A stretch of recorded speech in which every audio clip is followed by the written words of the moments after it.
A single leaf, that's all it takes to stop a human heart. Right now, sitting on the shelves of your local garden center, there are plants so toxic that a curious child, a playful pet, or even an unknowing gardener could end up in the emergency room. And here's what makes it worse. Most of them don't come with warning labels. You've probably walked past these plants 100 times. Maybe you've even bought one because they're beautiful, they're popular, and nurseries keep selling them without telling you the truth. Today, we're exposing 7 of the most dangerous plants you should never bring home. And I guarantee at least one of them is going to shock you. Why this matters for years, organizations like the ASPCA, Poison Control, and the Royal Horticultural Society have been warning about toxic plants. Yet garden centers continue to stock them like they're harmless. Why? Because they sell. They're attractive, easy to grow, and most people have no idea what's hiding inside those vibrant petals and glossy leaves. But ignorance isn't bliss when it comes to plant toxins. Some of these contain the same compounds used in heart medications, except in uncontrolled, potentially lethal doses. Others carry poisons famous enough to appear in spy novels and ancient murder plots. The good news: for every dangerous plant, there's a safer alternative that gives you the same beauty without the risk.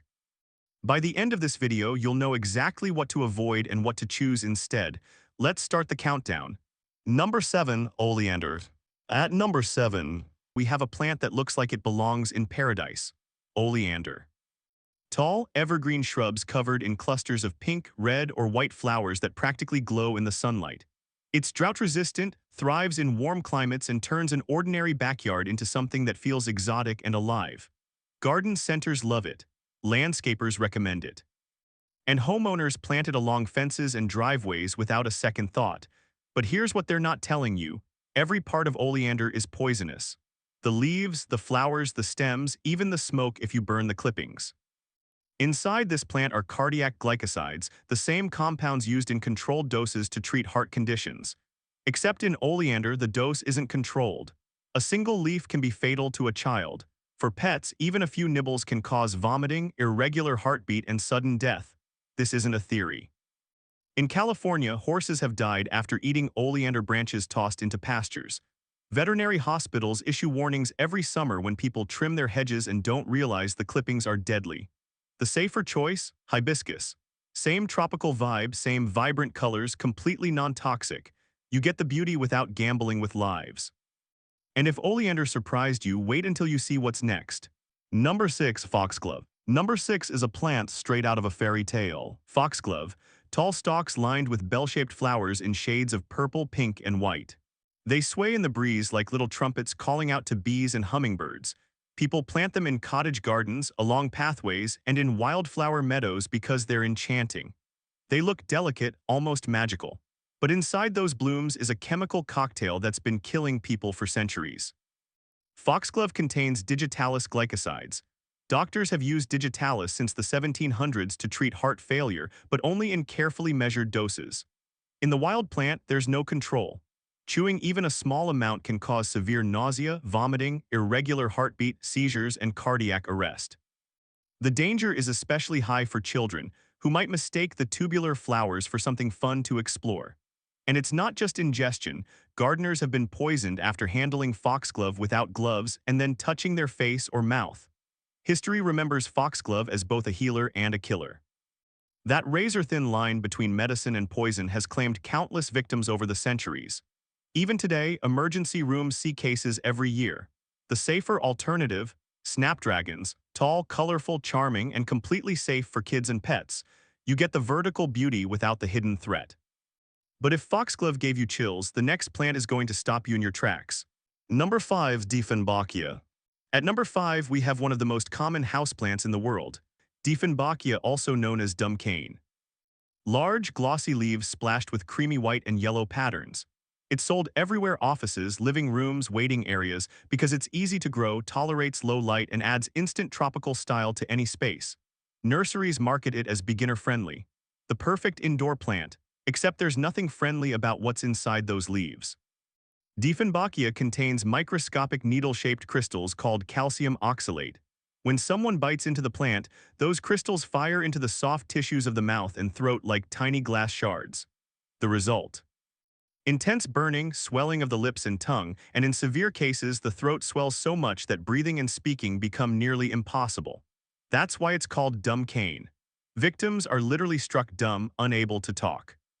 Poison control centers get regular calls about toddlers chewing on leaves or pets biting the stems. In serious cases, hospital treatment is needed to keep the airway open. Even the sap can cause skin irritation and burning if it gets in your eyes. The safer swap. Parlor palm or Boston fern, same lush tropical look, same easy care, zero risk, and if you thought dumb cane was bad, number 4 is about to get much worse. Number 4, sago palm. Number 4 looks like a miniature palm tree, the sago palm. Thick trunk, dark green fronds fanning out dramatically, it's sold as a low-maintenance ornamental showpiece for patios, living rooms, and gardens. It gives off that vacation vibe people love. Nurseries push it hard because it's hardy, exotic-looking, and works indoors or outdoors. But here's the truth most pet owners learn too late. Every part of the sago palm is toxic, but the seeds are the deadliest. They contain a toxin called psychocin, which attacks the liver. For dogs and cats, even a small nibble can trigger vomiting, diarrhea, seizures, liver failure, and often death. Veterinary hospitals rank sago palm as one of the top causes of fatal poisoning in pets across the United States. The cases are heartbreaking. Dogs find a fallen seed in the yard. Owners rush them to the vet. By the time symptoms appear, treatment is expensive and survival rates are devastatingly low.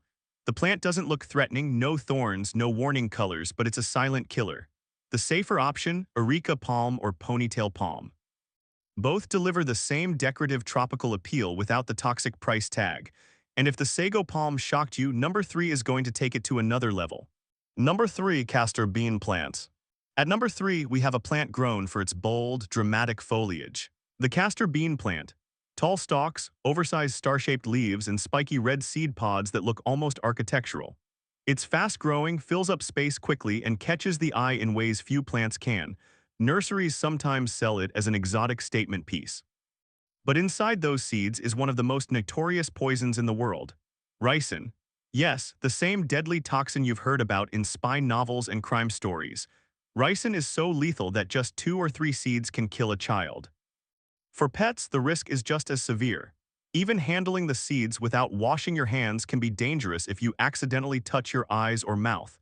This isn't hypothetical. Children have mistaken the shiny seeds for candy or beans and ended up in emergency rooms. Poison control centers have documented numerous poisonings directly linked to this plant. That's why in many places, growing castor bean is discouraged or outright restricted. It's simply too dangerous to exist around people and animals. The safer choice, elephant ear or canna lily. Same bold, tropical leaves, same dramatic presence. No deadly poison. And if ricin sounds terrifying, wait until you meet number 2. Number 2, azaleas and rhododendrons. Number 2 might surprise you because it's one of the most popular landscaping plants on Earth, azaleas and rhododendrons. Walk through any nursery in spring and you'll see them everywhere, bursting with pink, purple, red, and white blooms so vibrant they look almost unreal.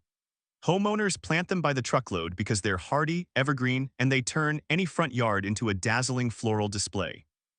But hidden behind that beauty is a dangerous secret. Azaleas and rhododendrons contain greanotoxins, compounds that interfere with the body's sodium channels. These are the signals that keep your nerves, muscles, and heart functioning. Even a few leaves or some nectar can cause nausea, dizziness, abdominal pain, and dangerously low blood pressure. In severe cases, victims may slip into a coma or suffer fatal heart complications. This has a history. Ancient records describe mad honey made by bees that fed on rhododendron nectar in Turkey. Soldiers who consumed it became violently ill with confusion, vomiting, and paralysis. The toxins were strong enough to carry over into the honey itself. Modern cases still happen. Poison control centers receive calls every year about pets, especially dogs chewing on azalea leaves. The ASPCA lists azaleas as one of the top plants that can be lethal to pets. The safer alternative, camellias or viburnum, lush foliage, bright showy flowers, same cheerful display, no hidden toxins. And now we've reached number 1, the most dangerous plant on this list. Number 1, lilies. Finally, at number 1, we have a plant people think of as elegant, pure, even sacred, the lily.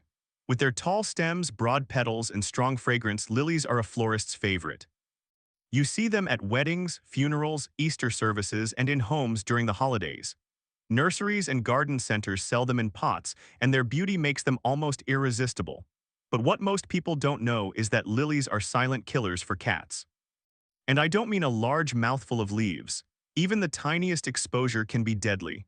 The pollen alone, if brushed onto a cat's fur and then licked off, is enough to cause acute kidney failure. Drinking the water from a vase of cut lilies can be just as fatal.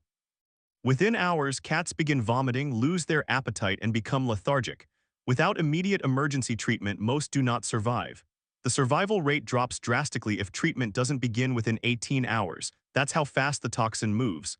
Veterinarians warn about this constantly. Yet every holiday season, clinics report heartbreaking cases. Owners set a vase of lilies on the counter, go to work, and come home to a pet in crisis. And here's the kicker, not all lilies are equally toxic to humans, but the risk to cats is universal. Easter lilies, tiger lilies, daylilies, stargazers, if you have a cat in your home, every single one of them should be considered off-limits. The safer option, orchids or roses, same elegance, same beauty, completely safe for pets. The bigger picture. So here's the truth no one at the nursery will tell you. Plants can bring joy, color, and life to our spaces, but the wrong plant can bring tragedy. And the scariest part, most of these dangers are invisible. There's no skull and crossbones on the label. No warning sign at the register, just a pretty plant and an unsuspecting buyer. Now you know better, you know what to avoid and what to choose instead. And that knowledge might just save a life, whether it's a curious child, a playful pet, or even your own. Because once you understand what's really growing in those pots, you can never look at a garden center the same way again.